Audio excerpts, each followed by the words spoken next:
Good afternoon. I hope the sun is shining where you are. It's absolutely glorious outside. I'm about to get out there and go and have a look at our building site, see how things are coming on this week. So I hope you've been able to get outside as well. If anyone's been to the pub, tell me what that's like. I can't even remember. So I've had a couple of questions recently from prospective clients who've been asking me how quickly I could bring their house to the market. Now, obviously, everybody has different priorities, and where you are in your selling or moving journey might dictate how quickly you might want things to go. But to my mind, there are two ways of bringing a house to the market. You can either do it quickly or you can do it right. And in some markets that matters more than in others. But let's just take an example of bringing a house to market really quickly. So say a client has engaged an estate agent and they've said, I've really got to be on the market in the next couple of days. It's got to be go, go, go quick. So that estate agent will probably run around to try and make that happen. And a lot of estate agents can create marvels out of nothing. And so they'll probably make that happen. But what that means is that they will have to take the photos probably at the same time while they're already there, which means they might not have the camera with them. It might not be a nice sunny day, so you might not get that blue sky shot that we all know is great for your front photo on a Rightmove listing. There's no time to wait for husband to come home. He's got the car keys, the car's on the drive outside, we can't move it. There's no time to wait for that, so the car will just have to feature in that photo as well. There's definitely no time for any extra decluttering or cleaning the windows or whatever. We've just got to take the photos right now, whatever the situation. So those photos might not be, probably won't be, as good as they could be. The next thing that happens is that there'll need to be a description written, and in order to save time, the agent might look at maybe a similar property that they've marketed before, copy that description as a template, then make the edits so that it's relevant to this one.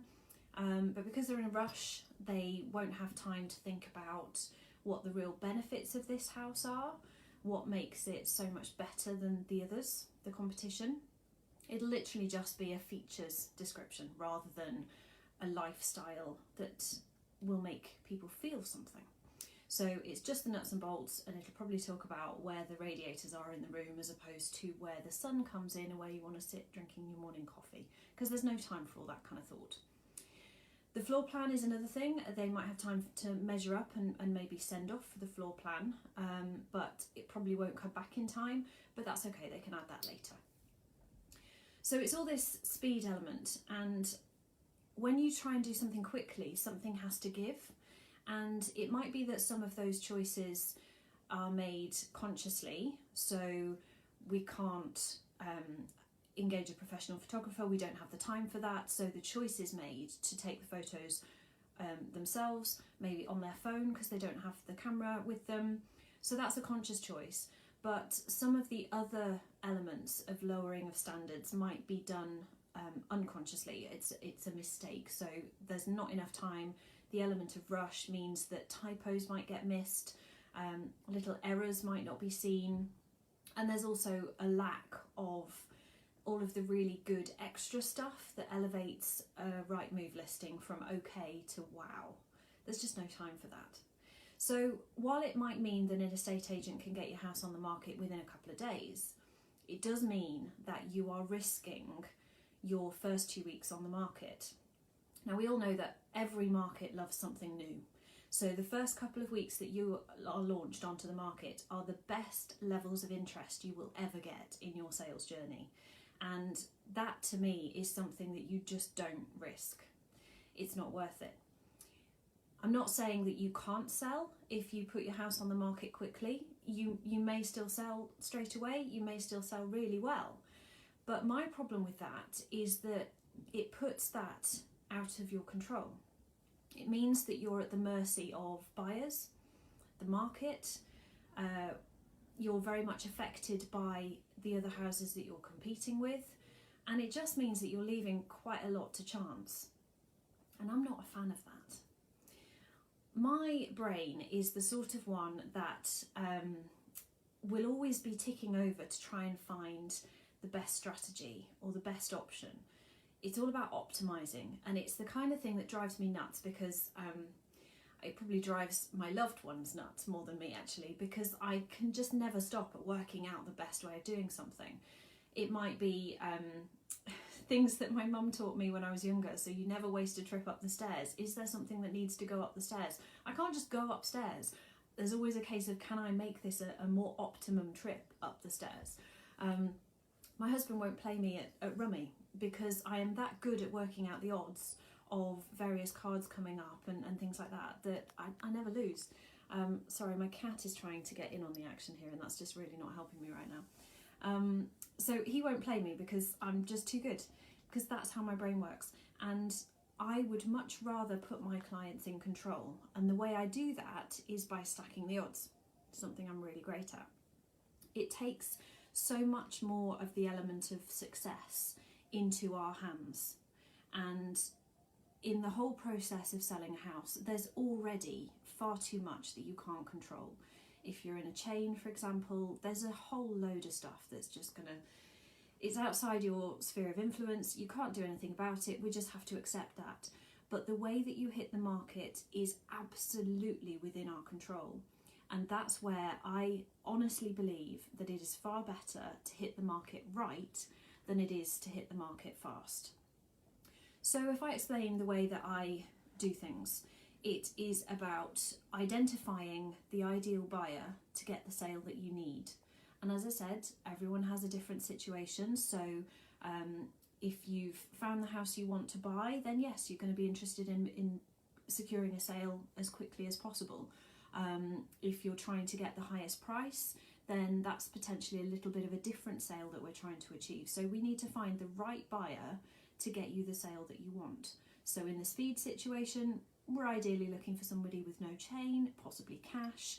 That's the great situation. If we're looking for the highest price, it might be a different kind of buyer that we're looking for. But the important thing is to identify that perfect buyer, because then we can design all of our marketing to appeal directly to that buyer.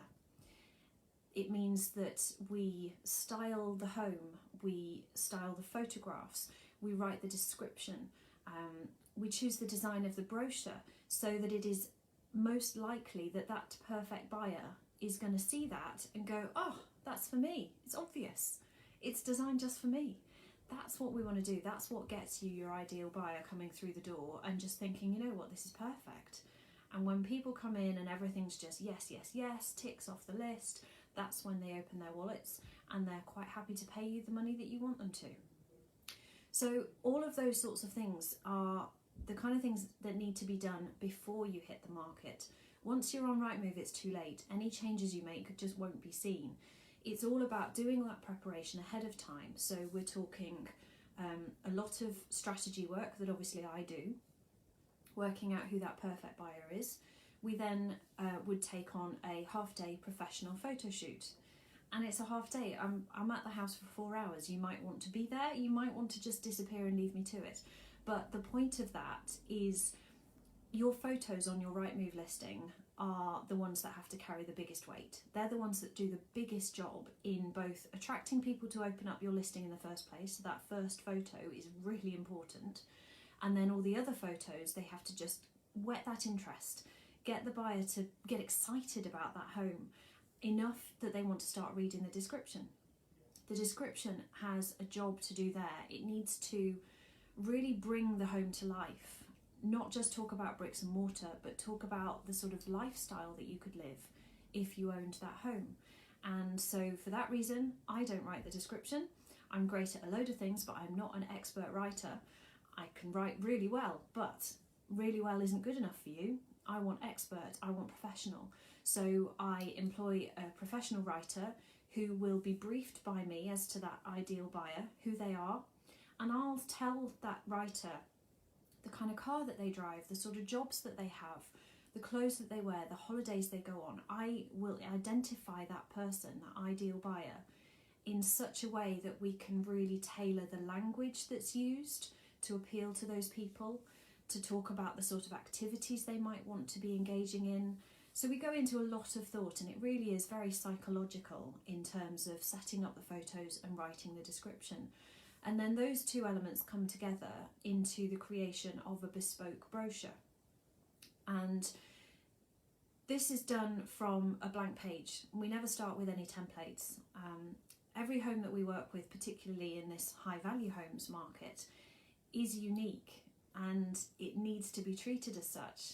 And that's the only way that you're going to get a really great sale, which to me means the highest price possible within weeks, not months. So we draw together those photographs. We'll use extra photos that aren't on the Rightmove listing, so that we're rewarding a buyer for clicking into the brochure, so they see something new that they've not seen before. It's all about helping them move along another step of the sales journey with every piece of marketing that we show them. And everything is designed to get them to pick up the phone or send an email and actually book a viewing. So the brochure has a really important role to play on the Rightmove listing, to give them something that they haven't already seen before, to give them even more. And once we've created all of that, only then do we press go on Rightmove and actually show this to the world. In the example before, I talked about how there might not have been time to get the floor plan back before you went on Rightmove, but that's okay, you can add it later.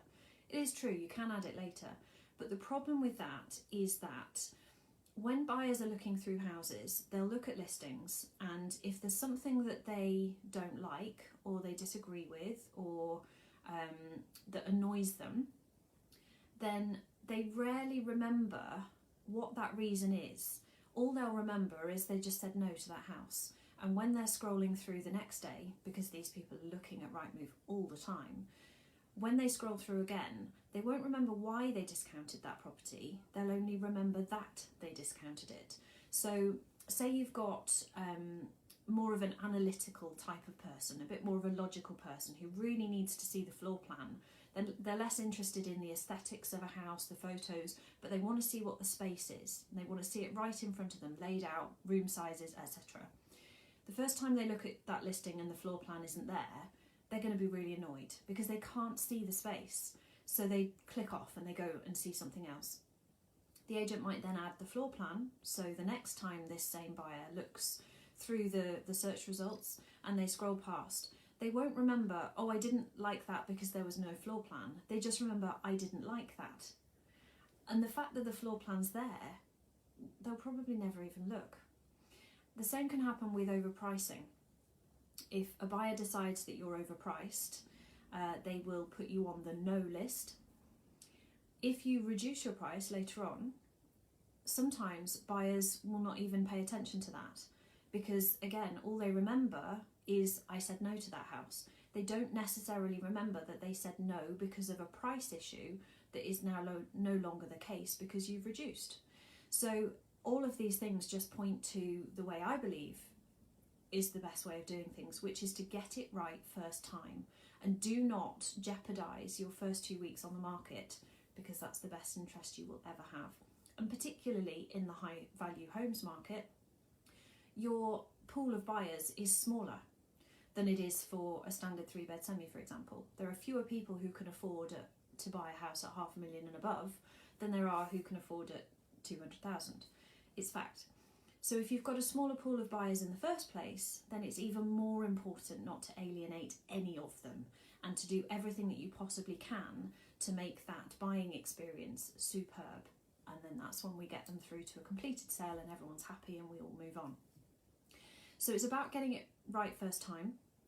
It might be that I'm asking you to wait 3 or 4 weeks from when you decide to work with me before I can get you onto Rightmove.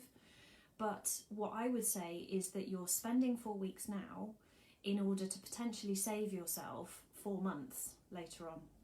Because if you jeopardise that first 2 weeks on market, you don't get it right, you don't get the interest you should have, then the time just ticks by really fast. And all of a sudden you're 4 months on and nothing's happened, and it's really depressing. So I don't do that kind of thing. That's the situation that most of my clients have been in when they come to me.